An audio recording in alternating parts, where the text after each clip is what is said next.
So, what's going on YouTube? This is your boy Sam from Team Zamrex here, and today guys, I'm coming at you with my updated 2019 Dark Magician deck profile for the March 2019 format. So hopefully you guys enjoyed this video. Ever since I got back from vacation, like Thailand and UDS Vegas, I've been working on a Dark Magician list to actually compete against today's metagame. The last time I actually updated a Dark Magician deck profile was last year in December, but since the release of Salamangreat, I decided that it would be a great idea to actually work on a Dark Magician list that helps counter Salamangreat. So hopefully you guys enjoyed this video. And just as a disclaimer, for those of you who are budget players, there's going to be some expensive cards in this deck, but do not worry, I'm going to have part of the video be a segment on budget alternatives on what you guys can use instead of these expensive cards in the main deck, because I know that a lot of you players are playing on a budget, and that's okay. There's always cards you guys can, use in substitution of those expensive cards. And if you guys want to help support the channel, make sure you guys get the brand new double-sided cloth Salamangreat playmat today.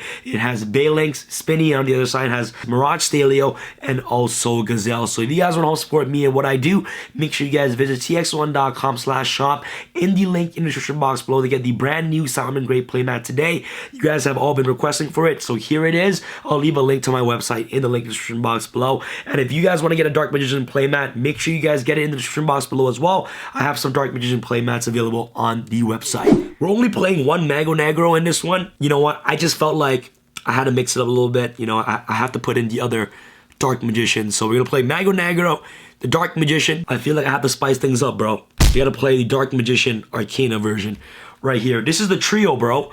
Once you get all three of these on the board, you automatically win the duel. I am being dead serious. Look at this. Look at this beautiful picture, guys. Mago Negro, Dark Magician, and Arcana Dark Magician to start out with our monsters. Pretty nice, kind of mix things up. One Magician of Dark Illusion. This card is only good as a one-of, in my opinion. Like, I don't think this card is really that good anymore, especially opening up multiples of this card can be really bad. You can special this card from your hand during your opponent's turn when you activate a spell and trap card. And during your turn, if you activate a spell, trap card, or effect while this card is face up on the field, you can basically special summon Dark Magician from your graveyard. So it's basically a pseudo monster born for Dark Magician, which is really awesome. And it comes up sometimes. We can easily just use this card to trigger off Circle. The best searcher in the deck. Triple Magician's Rod searches out all your Dark Magician spell and trap cards directly from your deck to your hand. Also has amazing ability during your opponent's turn. If you activate a spell and trap card, you can basically sack off a spellcaster you control to basically add this card back to your hand, so that way that you have follow-up on your coming turn to get access to any of your Dark Magician spell cards directly from your deck to your hand, which is really good. So Magician's Rod is just really broken for that. Like, one of the cards you always want to start off with. Next off, you'll play, of course, double Apprentice Illusion Magician. The fact that you can pitch a card from your hand to graveyard to search Dark Magician directly from your deck to your hand is just really good.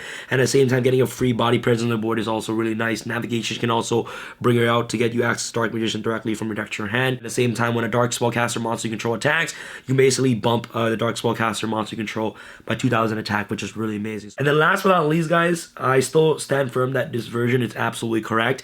I like playing the triple Keeper of Dragon Magic. First turn, Dark Magician the Dragon Knight is just absolutely insane. Dark Magician the Dragon Knight is just so good to actually help protect all your back rows, and you are playing lots of floodgates in this deck, so the fact that you have a walking monster that helps you protect your Eternal Souls from dying is just incredible. So I still believe that Keeper of Dragon Magic is just really good. It's 2-card combos. This with Dark Magician in your hand is great. This with Apprentice Illusion Magician in your hand is just really great. The fact that you can just bring out the Fusion first turn to protect your Eternal Soul and your Circle, so that way that you have constant interruption every single turn, is just incredible, guys. So Keeper of Dragon Magic is it's just a great card in my opinion. For the hand traps, guys, we're playing triple Infinite Impermanence. It's basically an effect veiler. If you guys don't have access to Infinite Impermanence, please substitute these cards out for effect veiler. Effect veiler comes as a common. You can go off by just playing triple effect veiler and it will just be just fine. But I like Infinite Impermanence better because of its application. The fact that you can just set this card and just negate any spell card in the column that it's set is just really great. So if you guys don't have access to this, it's okay. It's completely understandable. Just use effect veiler instead of this card. For the other hand traps, you're playing, of course, double Ash Blossom and Joy Spring. Everyone should have access to this card now. This card is common from the brand new Soul Burner structure deck, so you guys can get access to Ash Blossom fairly easily. She comes in common, so Ash is just really good. And then last but not least, I am playing the big baller Thanos. Fantastical Dragon Phantasme. He's absolutely broken into this deck. 1, it's a dark. 2, this card's a dragon, okay? This card's a flipping dragon. So this and Dark Magician makes the Dark Magician, the Dragon Knight. So this and Dark Magician makes the fusion, which is insane. And 3, this card's a level 7. And Dark Magician is a level 7. So it's like, you get a free level 7 on the board whenever your opponent link summons. And at the same time, you also get to refresh your hand to see these guys more often, which is insane. And at the same time, it has target protection on your monsters, which is really good. And I know that this card is very expensive right now, and not a lot of you guys can, you know, afford to play it, and that's completely understandable. In substitutions for this card, you guys can play more hand traps, like maybe a third Ash, or maybe even including in cards like DD Crow, which can be really great against today's metagame as well. So I would recommend you guys, if you guys do not have access to Phantasme, take Phantasme out and put in DD Crow. DD Crow can be a really good substitute. It's really great against Salamangreat, and at the same time, it's also really broken against Sky Strikers. Immediately getting rid of the Ray, or when Kagari activates effect, you just, you know, boom, DD Crow it. If multi-row activates effect, boom, activate DD Crow. It's just a really good card. Yeah, if you guys have access to it, I recommend you guys playing it. Triple Dark Magical Circle. Really powerful card. It actually helps you get into your combo pieces. 1 Dark Magic attack. Really good. And 1 Illusion Magic. I'm not playing Dark Magic Inheritance because for this version, you don't go through your small cards like this. Like, you don't. But if you guys want to play, you guys can go ahead. But I'm playing different cards that actually help me dig deeper into my deck for my combos anyways. Dark Magic Attack is just really great. And this is the first edition one, by the way, that I pulled off from the Valley Village briefcase. So if you guys haven't watched that yet, the epic pull, make sure you guys watch it on my channel. And Illusion Magic is also a really underrated card in this deck, guys. If you open up with Eternal Soul and Circle, and you have Rod, summon Rod, search Illusion Magic, like 100%. Like, that's the most correct play because you want to have Dark Magician in your hand as much as possible. And Illusion Magic just gets your Dark Magician directly from your graveyard to your hand or deck to your hand. So that way that your navigations can always become live. So Illusion Magic, really broken in this deck. And for the draw cards that I'm playing in the deck, is I'm playing triple Pot of Extravagance. This card is so broken in this deck, guys. I know this card is very pricey again. I'd like to apologize for those of you who are budget and want to play this deck on a budget. But Pot of Extravagance is just the way to go. You're barely relying on your extra deck. Most of the time, you're actually going to be playing Dark Magician Beatdown anyways. And like Dark Magical Circle Control with your Eternal Soul. And like all you really need in your extra deck is like your Fusion, right? Once your Fusion resolves, like you don't really care what you banish off your Pot of Extravagance. But the fact that you have a built-in Pot of Greed is just absolutely insane. If you guys don't have access to Pot of Extravagance, it's completely understandable. Just use my necklace as a guide, but you guys can just put in 3 Allure of Darkness if you guys would like. You guys can also put in 2 Spellbook of Knowledge and 2 Spellbook of Secrets if you guys would like. So that's another budget alternatives to Pot of Extravagance, but getting access to a free Pot of Greed in your deck without having to do anything but banish cards in your extra deck is just insane. The amount of times that I open up, you know, Thanos Extravagance is what I want to see every single time in my opening hand. The fact that you just refresh your hand and just gets you 2 free more draws is just insane. And also at the same time, this deck needs as much draw power as it can possibly get because you want to see your Eternal Soul, your Circle, and your Dark Magician as much as possible with this deck. So, you know, going first, this deck is actually very, very strong. And the fact that you're actually able to see Pot of Extravagance is just insane. So like I said, if you guys don't have access to those cards, you guys have budget alternatives you guys can use to play in substitution of Pot of Extravagance. So yeah, man, I think that Extravagance is just really broken. Next off, for your fusion package, double polymerization. This is for your Keeper of Dragon Magic and the 1 spice, boys. Super polymerization. Yo, this card is broken. You get a free Chimera, and your entire deck is dark, which you're also playing another monster, which is dark in your extra deck, which is absolutely insane, which I'll showcase you guys in the extra deck. But Super Poly, holy moly! So strong, bro. So strong. You guys will see how strong it is. Yeah, so double Poly and Super Polymerization. Last but not least, 1 Scapegoat. If you can resolve Scapegoat, you're gonna win the duel. Scapegoat is really broken. It's a free Borload, man, and it's also a free Phoenix, free Unicorn. Scapegoat is just so good. Yeah, that's pretty much for spells, guys. This deck is actually too spicy for your head top.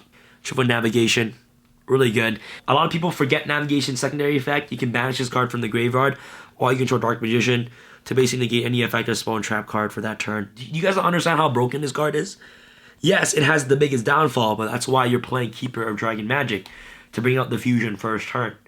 But Eternal Soul, it's overall just a really amazing card. It's like one of the best combo extenders, and you want to try to play Magical Circle Control as much as possible. The way that you actually beat Salamangreat, okay, no, I'll explain to you guys how you beat Salamangreat later on. But yeah, you want to control your board with Eternal Soul with Dark Magical Circle every single turn with the Dragon Knight on the board. It's just really good card. It's just a really good way to actually interrupt your opponent. So these 6 cards are the holy 6 that you cannot not play in the deck, okay? So these cards are definitely must-haves. And for the last Floodgate that you're playing in the deck, Summon Limit, this card is absolutely insane. The really good thing about Dark Magician is that you can interchange a lot of Floodgates in this deck. You can play Goals and Match Rivalry Rewards, but since today's metagame, people are so reliant on actually especially more than twice in one turn, Summon Limit literally shuts down almost every single meta decks in today's format. Thunder Dragons, haha, sorry you can't play. Salamangreats, haha, sorry you can't play either. Summon Limit is one of the best floodgates in the metagame, and I believe that Dark Magician is one of the decks that can easily abuse a card like Summon Limit, and also with cards like Pot of Extravagance and Thanos in the main deck, you can dig through your deck deeper for these cards right here, which is really good. That's how you beat Salamangreats. This is why this deck is so good against Salamangreats in today's metagame, is because you can main deck cards like Summon Limit. At the same time, you want to control your board with the Fusion, right? So you have the Fusion, Summon Limit, Eternal Soul, Dark Magical Circle. They're not winning that duel. They're not winning that duel. And that's how you beat Salamangreat. So remember, Veilings only protects the card from being destroyed by card effects and also by battle, okay? But it doesn't protect them from being banished or being targeted. Especially the reincarnated Link, Sunlight Wolf, it's done. Circle that, then it's done. All right, guys, off to the extra deck real quick. You know, for the links, double link spider. You're playing 2 because 1, you can easily make a Dark Magician, and 2, you have Scapegoat, right? So and you're also playing Pot of Extravagance. So yeah, link spider is really good. Link Karibo for what is it? Scapegoat, Barlow Dragon, the card that you obviously make. Next, Witch Magician, makes Dark Magician 3000 attack. Nightmare Phoenix and Nightmare Unicorn for your Scapegoat package. Really good. It's really unfortunate that Tomahawk got banned. Kind of sucks. Double Dark Magician and Dragon Knight. 2 copies because you're playing Pot of Extravagance. The Spice, Salamangreat Valley Chimera for the Super Poly. And Starving Venom Fusion Dragon. This card is so good, guys. If you guys don't know what Starving Venom does, is that 1, you make this card all polymerization, and also with a super polymerization, which is really good. It requires 2 dark monsters on the field except tokens. So what this card does is that if this card is future summon, you can make this card gain attack equal to 1 special summon monster your opponent controls until the end of this turn. Okay, so it gets an attack boost. Once per turn, you can target 1 level 5 or higher monster your opponent controls until the end of this turn. This card name becomes that monster's original name and replace this effect with that monster's original effect. If this fusion summon card is destroyed, you can destroy all special summon monster your opponent controls. Broken.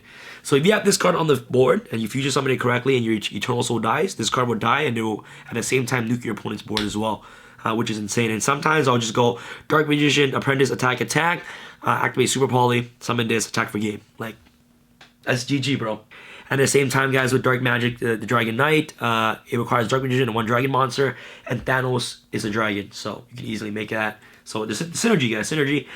Big Eye, Flare Metal, and double E-Bond Illusion Magician to round off for your extra deck. Extra deck is just, you know, very standard, but you obviously got to play multiples of certain cards because you're playing Pot of Extravagance, right? So, yeah. And if you're not playing Pot of Extravagance, you can cut down some space for other options as well. After your side deck, guys, DD Crow. Really good side deck against today's metagame, 100%. Effect Veiler. Really good as well. This card should be in the main deck if you guys are not having permanences. Going first, Skill Drain. You know, Goals and Match, Rivalry, and triple Secret Village. I don't think meeting Secret Village is correct this format because there are too many Salamangreats going around. But if you're playing against the Striker matchup, like all these cards are coming in anyways, right? Like you have all these cards to shut down that matchup. Triple Pankatrops, baby. Card's like the best card. And it's also level 7 as well. So much synergy with this deck. I don't know why people are not making this card. It's so good, man. This card is so good. Alright, guys. That's pretty much it for this video. Hopefully, you guys enjoyed. If you guys enjoyed this video, make sure you guys smash the thumbs up button. That'll be absolutely amazing. Let me know what your thoughts are about this deck in the comment section below. What are your thoughts, guys? Please make sure you guys test this deck out for yourself. I love to hear your thoughts and your opinions behind this deck. But overall, throughout testing, I believe that this current version that I'm playing right now is just like the best. It's just like the best variant to play this format. Remember, guys, you guys can play whatever you guys like in your Dark Magician deck, but remember to always use my deck list as a guide to what you guys can play in your own deck, guys. So that's what's most important in my books. I just want to make sure that you guys have a better idea and a better understanding on what cards you guys can play and what tech options you guys can definitely tech out or try out. So yeah, guys, thank you guys so much for watching this video. If you guys enjoyed this video, make sure you guys smash the thumbs up button. And that's pretty much it, guys. This is your boy Sam from Team Star Sam signing out. All right, guys. Peace. I feel like Usain in the cheetah print. Talk fresh game, I don't need a minute. R.I.P. the game, I need a minute. Okay, let's proceed with it. I'm in the house, got the deed with it. These bozos always sneak this and they taking shots. I'm a king with it. Like, no, this league business.